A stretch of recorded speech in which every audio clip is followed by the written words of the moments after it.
We are now approaching the most important phase of development so far, where we'll define how Hellblade will look, feel and play.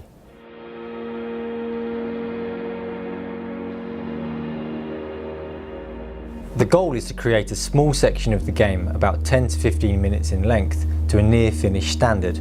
This is what we call a vertical slice, and it's something that we've done for all of our games, but this time the stakes are higher.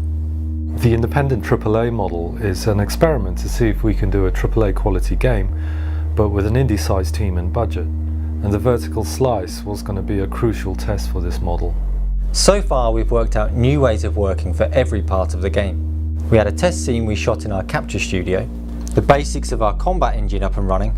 We had an idea of how to build the world in Helheim, some music recorded by Andy LaPlaga, and an approach for creating enemies. Making them all work together in gameplay would be a major challenge. Dan started working on a new type of environment, a forest, set in the outskirts of Helheim. Balázs took the test scene that we shot in our last dev diary and placed it within this setting. And to fill out some of the story elements, we turned to Side UK in London. They helped us cast actors and record some dialogues for use in the vertical slice. Feel your way towards the source. With that, we started introducing some non-combat based gameplay into the level, based on our ideas for story and altered perception. We had a new character design which we modelled and textured and animated, and in tandem the coders and gameplay team were working on the AI systems to make sure that he's fun to play against. After 10 weeks of work we had a level in place that could be played from start to finish, but this is just the beginning of the process. It's very difficult to judge your own work. You're too close to the project, we're too biased to know whether what we create is going to work for other players. We have a small room set up in the studio equipped with a mic and a camera. A couple of people from another team were invited to play the game, while the Hellblade team sat in another room and watched.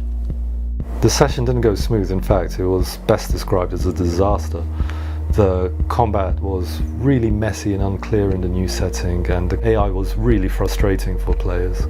The level was described as too small, too linear, too awkward to navigate, and yet despite this, people were still getting lost.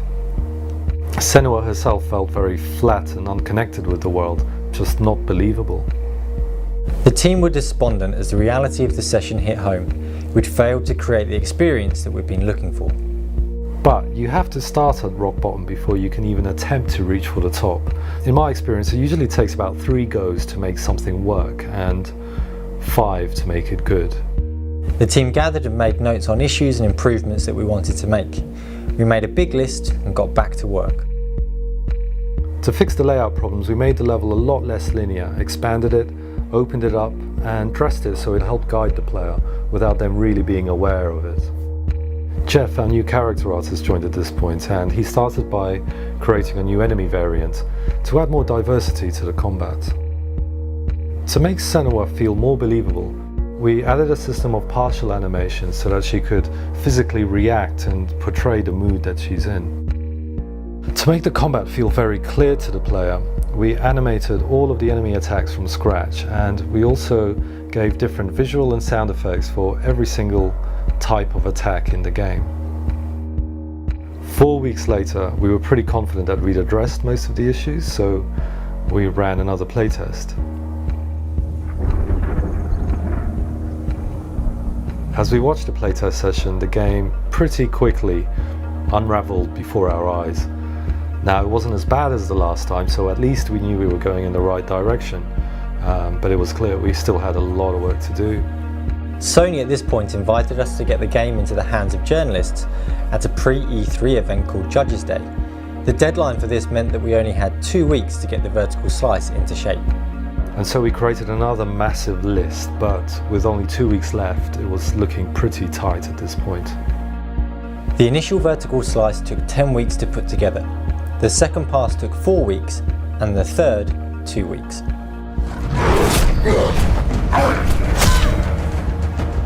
What we've learned creating the vertical slice has given us confidence to face the next set of challenges in development. That's what the true value of the vertical slice is. It's not really necessarily the end result, but it is the setbacks, learning through repeated failure to find the heart of what you're searching for.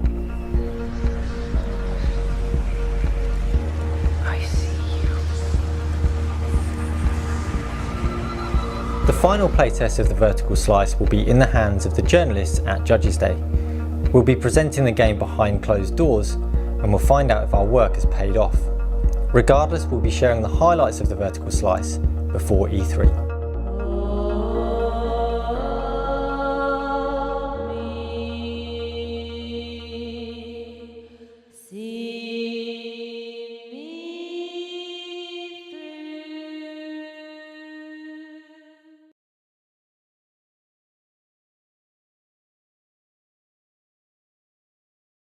Hellblade will follow Senua's dark and harrowing journey into a hellish underworld.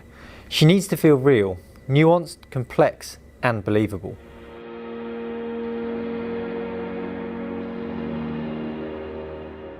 For cutscenes in a typical AAA game, a voice artist delivers the dialogue, another actor performs the body motion, and animators hand key the face and cameras. It can take a team of 30 or 40 artists to stitch together all of the cutscenes in this way. Our entire team on Hellblade is 13 people, yet we still believe that there is a way to shoot and produce high quality cutscenes on a budget. Ever since we shot Heavenly Sword 10 years ago at Weta Digital, we've always captured face, body and voice simultaneously, and that's what we call performance capture. Noriko! We have to get out of here!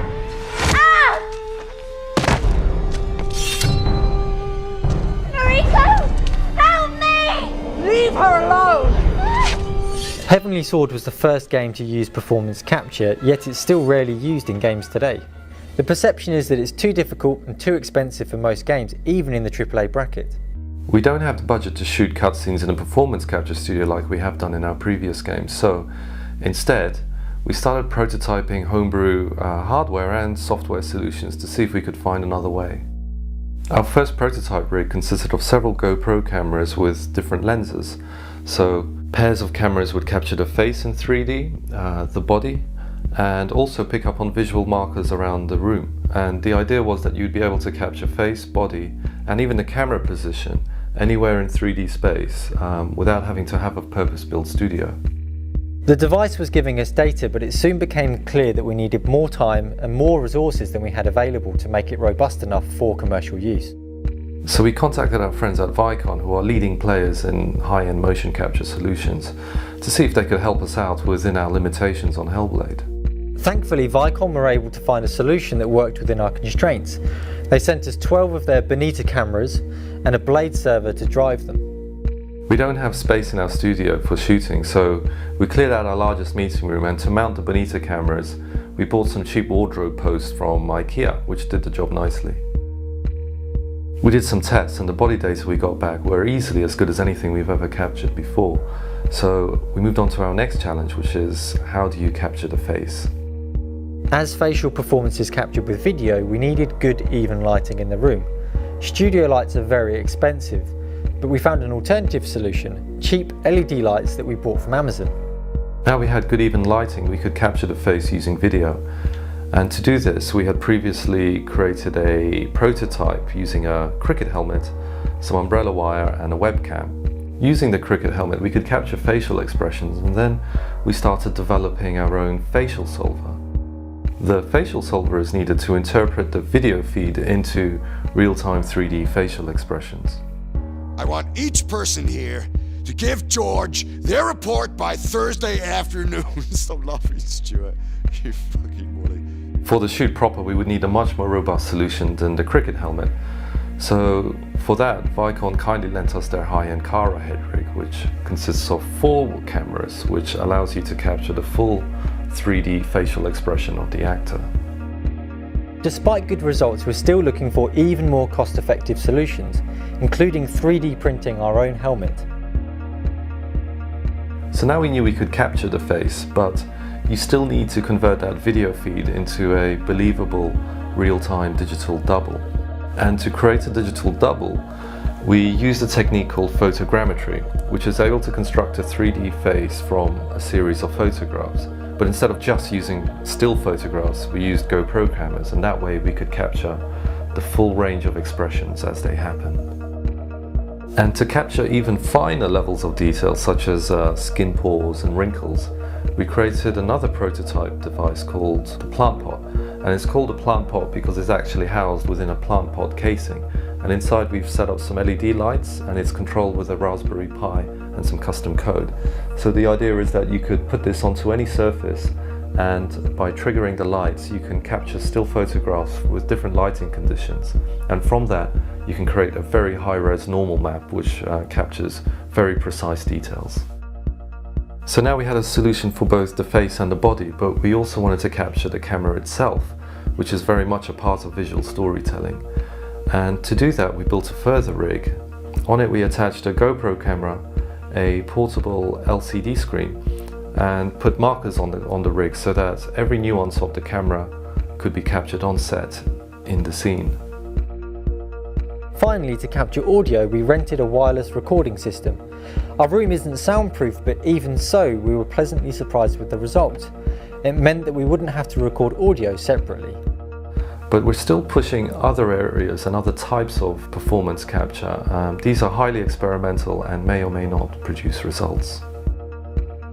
With just a few £1,000s, we now had a setup in the studio that would allow us to capture a full performance: face, body, voice and cameras. We also hope to show that a small team with limited means is still able to capture high-end character performances, and this is something that up until now has only been the preserve of big-budget AAA studios. So to fully test our setup and see if all the pieces of the puzzle come together, we conducted a test shoot, and we're still putting this together, and it's something that we hope to show you soon. Shh. Someone's here.